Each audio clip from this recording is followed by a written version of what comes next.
Saudara, alih-alih memberi kepastian hukum, aturan baru KUHP dan KUHAP justru memicu kekhawatiran serius terhadap kebebasan sipil, terutama hak warga untuk menyampaikan kritik.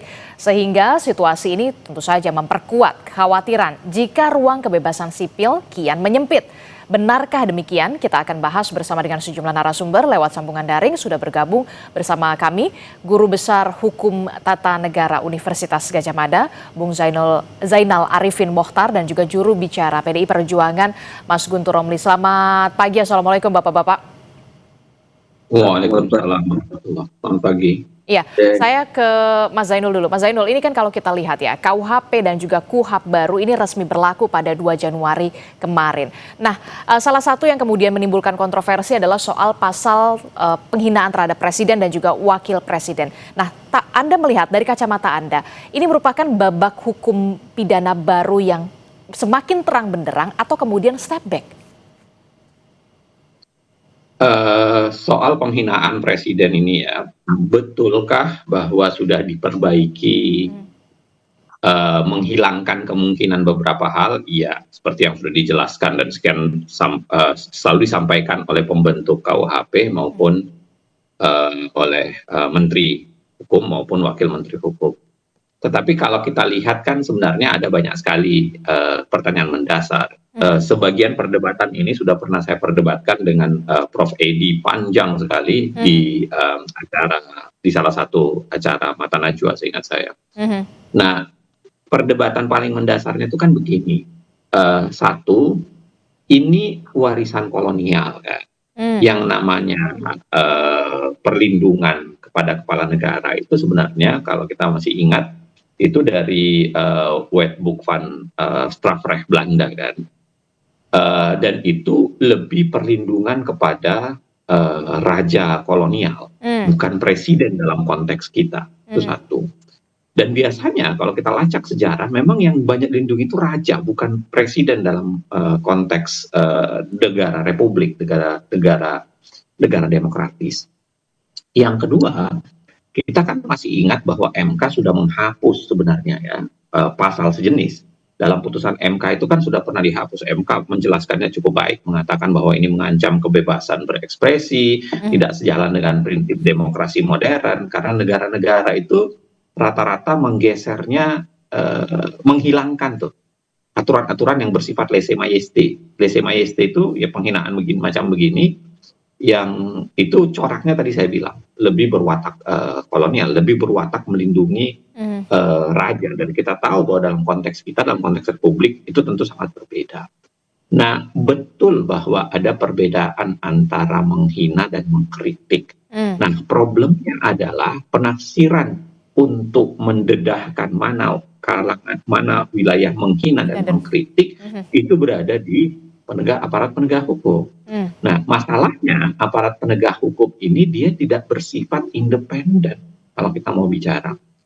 Yang namanya jaksa dan polisi itu berada di bawah ketiak presiden. Sehingga ketika presiden merasa tersinggung meskipun itu kritik, tapi kemudian dia menjalankan apa yang dimaksud di pasal 218, dia datang memberikan laporan, coba dipikirkan saja. Mana ada jaksa dan polisi berani menolak laporan penghinaan itu? Karena dia tahu bahwa dia berada di bawah. Itu yang saya bilang tadi, ini posisinya tidak berimbang. Ya, ancaman ini posisinya tidak berimbang. Presiden, wakil presiden datang ngasih bawa ke polisi dan jaksa untuk mengatakan saya dihina oleh seseorang namanya X. Apakah polisi dan jaksa akan mengatakan tidak, Bapak tidak dihina? Apalagi kalau memang presiden yang sudah beritikat datang ke polisi dan jaksa, itu sudah berarti dia memang pengen memenjarakan seseorang. Nah, artinya sederhana bagi saya. Betulkah ada perbedaan antara menghina dan mengkritik? Betul. Betulkah pasal ini mencoba mendamaikan atau mencoba merapihkan ya pasca putusan MK? Betul. Tapi menurut saya tidak cukup karena watak kolonialnya masih kegedean, ya kan? Bertentangan dengan demokrasi modern yang makin mencoba menghilangkan ajaran-ajaran pasal-pasal soal lese-majesté ini. Yang ketiga, dia tidak sejalan dengan prinsip republikanisme. Hmm. Dalam prinsip republik itu presiden ya dia bagian yang bebas untuk dikritik, bebas untuk diberikan catatan sehebat apapun itu. Ya kan nah apalagi kalau kita bicara soal praktik di beberapa negara yang sudah mencoba menggeser. Belanda misalnya dia menggeser ke arah perdata. Kalaupun ada penghinaan ya sudah jangan dipidanakan, itu perdata saja. Bagian dari proses yang berbeda gitu, bukan model pidana. Saya mau bilang begini, watak kolonial dari KUHP ini masih ketinggian. Ya, perlindungan, apalagi yang saya bilang tadi, tidak berimbangnya antara seorang presiden. Betulkah prosesnya diperbaiki? Iya. Dulu tidak perlu melapor, sekarang sudah harus melapor. Iya. Tapi bukankah ketika presiden dan wapres melapor, itu sebenarnya ada itikat dia untuk memenjarakan orang? Pembantu mana yang berani ketika presidennya sudah memenjarakan, pembantu mana yang berani untuk mengatakan tidak, Bapak tidak benar membawa ini ke sini, orang yang tidak bisa dipenjara karena itu. Saya yakin habis itu juga tampol. Pembantu presiden akan tidak tampol. Nah, maksud saya adalah ada yang tidak berimbang kalau kita mau paksakan dengan Ada yang model tidak pasal berimbang itu. kalau kita paksakan ini ya, begitu ya? Belum lagi terakhir begini. Kalau saya mau kita mau bilang secara secara detail ya. Kita tidak punya tradisi penggunaan petunjuk penggunaan pasal ini terhadap polisi dan jaksa. Kita nggak punya tradisi itu. Jadi tafsiran itu betul-betul tafsiran liar polisi dan jaksa. Nggak ada tafsiran, taruhlah para pemikir pembuat KUHP sekarang bisa berkoar-koar mengatakan ini nggak benar, bla bla bla. Tapi coba bergeser 5-10 tahun akan datang akan bergeser. Kemungkinan bagaimana jaksa dan polisi serta hakim menafsirkan itu. Kita kasih contoh, ada banyak sekali pasal dalam undang-undang yang tidak dimaksudkan untuk itu, tapi berakhirnya menjadi keranjang sampah, menjadi rusak. Saya kasih contoh misalnya kriminalisasi terhadap petani yang masuk ke hutan ngambil kayu bakar. Pasal itu dulu ditujukan kepada korporasi besar kan. Maksud pembentuk undang-undangnya itu, ini korporasi besar masuk ke hutan, hutan, ini pembalakan nih sebenarnya. Tapi coba bayangkan siapa yang korban? Yang korban itu petani. Yang masuk ke hutan, ambil kayu untuk kayu bakar, kemudian ditangkap dan kena itu. Atau misalnya undang-undang ITE yang dulu maksudnya tidak dimaksudkan untuk itu. Undang-undang ITE dimaksudkan untuk transaksi elektronik, tapi kemudian berubah menjadi alat pemusnah massal kan. Siapapun yang menghina secara elektronik kemudian dibalikkan ke sana. Ini yang saya maksudkan, bahwa apapun canggih apapun para pembentuk KUHP sekarang berkoar-koar ngomong bahwa ini pasal maksudnya begini, tetapi itu tetap menjadi salah satu penafsiran dalam metode tafsir yang pastinya tidak 100% mengikat kepada para aparat penegak hukum. Aparat penegak hukum. Dia sangat bisa mengatakan kami menggunakan penafsiran letterlah, kami menggunakan penafsiran ini, kami menggunakan penafsiran futuristik, kami menggunakan beragam penafsiran yang ada. Yang itu gunanya apa? Yang bisa dipakai untuk mengkriminalisasi masyarakat. Oke, kalau saya bergeser ke PDI Perjuangan, dari kacamata PDI Perjuangan sendiri, bagaimana standing point PDI Perjuangan terkait dengan pasal penghinaan presiden dan juga wakil presiden ini? Kalau Mas Ujeng sudah jelas mengatakan ini adalah watak-watak kolonial begitu, yang memang seharusnya sudah tidak lagi digunakan atau diberlakukan di masa era modern saat ini begitu ya, yang semuanya kita bisa bebas untuk mengkritik dan penguasa memang harus mendengar kritikan tersebut. Ya, terima kasih Mbak Risti. Jadi tadi menarik apa yang disampaikan oleh Prof. Zainal itu terkait masalah demokrasi, masalah kedaulatan rakyat. Saya kira ini ujian serius ya. Di negeri ini akhir-akhir ini kita menyimak wacana misalnya pilkada mau dihapus yang langsung menjadi DPRD, dan sekarang juga warga negara rakyat yang memberikan kritik terancam dikriminalisasi. Jadi bagi kami ini sinyal berbahaya terhadap pemilik sah republik ini, yaitu rakyat, yang saat ini ya rentan dikriminalisasi ketika melakukan kritik. Ya benar, penghinaan itu beda dengan kritik. Tapi kalau orang dikritik merasa dihina, kemudian melapor, itu kan banyak yang terjadi. Jadi saking tipsnya, ya definisi antara kritik dan penghinaan, dan di sini juga lebih banyak menerima dengan perasaan, itu jelas kritik, tapi dia merasa terhina, ya tetap aja ngelapor. Itu persoalan besar ya di negeri ini. Dan itu dilakukan kepada pihak yang memiliki saham sah terhadap republik ini, yaitu rakyat. Kemudian juga hak politiknya juga mau dicabut, ya nggak ada lagi pemilihan secara langsung. Jadi bagi kami ini serius ini masalah ini, apa terhadap demokrasi kita, ya terhadap kedaulatan rakyat kita, dan ternyata juga apa bahwa tanda-tanda alarm berbahaya ini kan semakin lama semakin menguat dan terjadi di semua sektor ya. Jadi saya katakan tadi hak politiknya mau dicabut, kemudian hak bersuara juga mau dicabut, sementara lingkungannya sudah lama dirusak ya, hutannya dijarah, ya, tambangnya dikeruk ya, dan kemudian sekarang dengan pasal-pasal yang sudah dihapus oleh MK, benar itu karena itu tidak sesuai dengan prinsip demokrasi modern ya, dan itu lebih kepada sistem kerajaan, pembelaan terhadap suatu jabatan yang mungkin tidak bisa dikritik loh. Rakyat kalau kritik kan biasa aja gitu loh. Ya. Dan apa diganti dengan apa istilahnya tadi itu menjadi delik aduan. Benar itu tadi Mas Zainal itu kan. Ya kalau udah namanya ya nggak usah presiden lah yang lapor ya. Menteri lah atau apa di bawahnya dikit aja, waduh itu udah kalang kabut itu. Nah, di sini menjadi persoalan kita tentang sistem demokrasi, sistem hukum.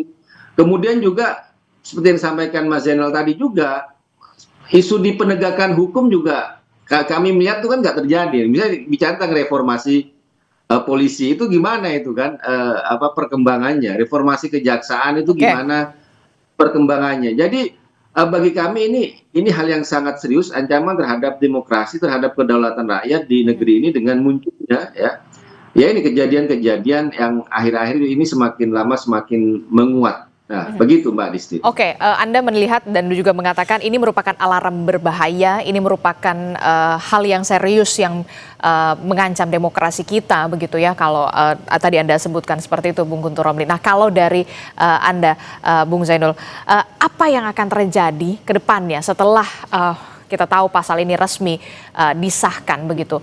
Masyarakat takut kalau mengkritik nanti bisa diancam untuk pasal penghinaan dan segala macam. Apa yang Anda prediksi yang akan terjadi ketika memang memang sudah disahkan pasal ini? Saya begini ya, bahwa ada itikat baik pembentuk perumus, tim ahli perumus untuk menuliskan anotasi ya. Saya baca juga ada Mas Edi dan Prof Edi dan Prof Topo kan menulis anotasi KUHP. Jadi dia membuat catatan sebenarnya maksud KUHP itu apa, dan mereka berdua memang adalah pembentuk itu.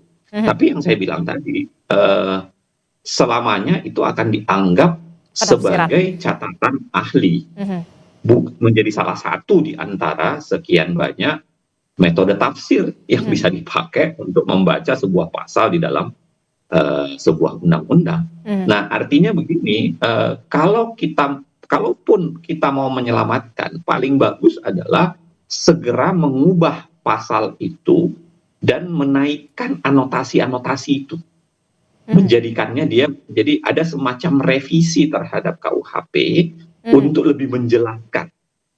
Walaupun kalau ditanyakan ke saya mengatakan problem mendasarnya adalah keberadaan pasal itu. Keberadaan pasal itu udah nggak benar. Karena tadi saya bilang, ini pasal model lese-majeste ini adalah pasal yang sudah ditinggalkan. Negara-negara modern itu udah mulai, misalnya kalau kita lacak di negara-negara yang menggunakan sistem kerajaan kayak Spanyol, kayak Prancis, pasal-pasal begini itu pasal yang sudah tidak dipakai ratusan tahun. Apakah masih ada? Ada. Karena mereka masih punya raja kan. Tapi udah nggak dipakai. Nah, di Belanda sendiri sudah bergeser ke perdata, ya silahkan diselesaikan secara perdata saja, tidak perlu secara pidana. Nah, maksud saya adalah pikiran-pikiran beginilah sebenarnya yang harusnya diagregasi di dalam undang-undang KUHP. Dan karena MK juga sudah membatalkan itu, dan MK membatalkan itu kan tidak hanya sekedar soal prosedur. Memang MK mengatakan bahwa pasal hazai arte kelam dulu yang ada dalam undang-undang KUHP dulu itu 1110 berapa 1110 ya, itu lebih bersifat ketidakimbangan karena seorang presiden tidak disamakan dengan rakyat biasa. Nah, betul itu, dan itu yang mencoba diperbaiki, tapi menurut saya tetap tidak baik prosesnya, bukan sekedar prosesnya, substansinya. Nah, jadi kalau ditanyakan ke saya mengatakan pasal 218 itu yang bermasalah, harusnya dicabut, atau kemudian digunakan paradigma lain, paradigma keperdataan kah tadi, ya kan? Atau paradigmanya lebih bersifat sekaligus dihilangkan saja, ataukah batasan-batasan ketat soal perbedaan kritik, menghina itu dijadikan body pasal yang lebih detail ya, ada di pasal gitu, supaya lebih detail supaya tidak menjadi tafsir kosong dari penegak hukum.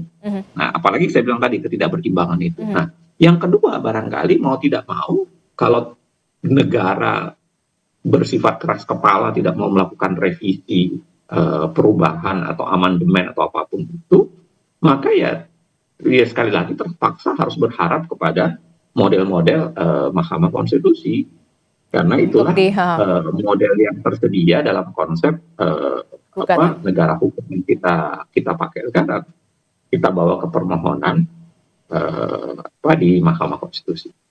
Oke, nah ini yang kemudian menjadi pertanyaan kita begitu. Mungkinkah kemudian pemerintah melakukan revisi-revisi terkait dengan pasal tersebut biar bisa didetailkan lagi begitu? Jangan sampai kemudian pasal ini atau aturan ini menjadi seperti pasal karet begitu ya. Nah, kalau kita lihat Wamenkum mengatakan pasal 218 ini dimasukkan untuk pengendalian sosial sekaligus sebagai kanalisasi agar tidak terjadi keributan antar kelompok pendukung. Nah, apa pendapat Anda soal ini, Prof? Kelompok pendukung itu tidak hanya presiden. Kalau kita mau bicara, ya penghinaan terhadap orang pribadi aja bisa dianggap penghinaan, ya kan? Tapi saya kasih contoh, misalnya pendukungnya Bu Mega kan besar, pendukungnya Rocky Gerung itu gede, pendukungnya. Nah, kalau kemudian atas nama itu, lalu kemudian penghinaan itu ditaruh secara spesifik dalam konteks kepala negara, presiden, lalu padahal presiden itu kritikannya menjadi penting ya. Beda kalau misalnya Bu Mega kan secara personal. Kalau dia dihina ya jelas itu penghinaan personal gitu. Atau misalnya Rocky Gerung dihina ya itu penghinaan personal. Tapi kalau presiden dihina, ya kan, dia sangat mungkin atau dikritik, dia sangat mungkin kan untuk mengkoreksi itu dan mengubahnya menjadi semacam penghinaan. Apalagi karena dia datang melaporkan secara langsung, itu yang membuat seorang polisi mana berani, karena ini ya, seorang presiden datang melaporkan itu kan sudah itikat dia untuk memenjarakan orang. Karena kalau dia nggak beritikat, dia cuekin aja kan, dia nggak perlu laporkan. Tapi ketika diubah bahwa dia harus datang melaporkan dan dia datang melaporkan, itu sudah sinyal bagi seorang aparat penegak hukum untuk memenjarakan. Dan biar bagaimanapun polisi menjadi tidak netral dalam tanda kutip ketika proses itu terjadi. Nah, harusnya negara berpikir untuk menghilangkan kemungkinan konflik kepentingan itu kan. Caranya yang saya bilang tadi, geser menjadi perdata, lebih geser menjadi perdata saja, atau revisi sekalian hilangkan, atau lebih didetailkan saja sekaligus pasalnya untuk mengatakan ini batasan menghina dan mengkritik, lalu kemudian substansi penghinaan itu harus memenuhi substansi kritik, memenuhi unsur penghinaan memenuhi unsur apa saja. Saya kira yang begitu-begituan itu harus dilakukan.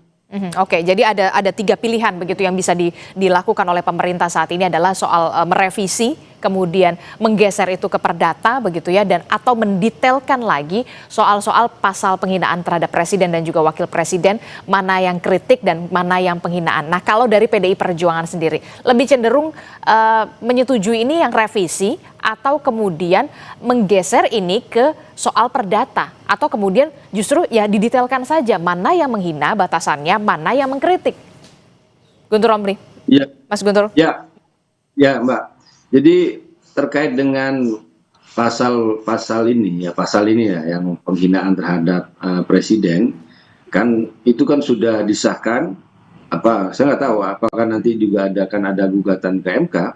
Tapi yang bisa benar-benar dilakukan usulan yang disampaikan Mas Zainal itu kan memperjelas itu kategori yang ketiga itu. Apa sih kategori tafsirnya dengan mengkritik dengan menghina itu kan harus jelas dan tegas itu ya. Jangan sampai disalahgunakan. Dalam beberapa kasus ini kan persoalan menjadi ranahnya penyidik, menjadi ranahnya penegak hukum, sehingga ini yang serampangan ya. Kasus misalnya sekarang itu yang di Situbondo itu yang ada kakek Masir yang diputuskan bebas ya, tapi kan dia sudah kena polisi sama kejaksaan, dia dituduh mencuri 3 burung gitu kan yang di hutan di Situbondo. Jadi ini saya katakan bahwa ini masalah besar ketika tafsir subjektif dari penyidik, tidak ada kategori, tidak ada definisi, tidak ada kriteria yang jelas, akan sangat sulit membedakan antara kritik dengan penghinaan. Makanya kadang-kadang kan di sini kan saya sebutkan tadi selalu respon dengan perasaan, itu jelas kritik pakai data, tapi kalau dia sudah marah merasa terhina dia bisa ngelapor. Nah, penyidik didatangi oleh orang katakanlah yang lebih berkuasa dari dirinya kan ada tekanan juga di situ.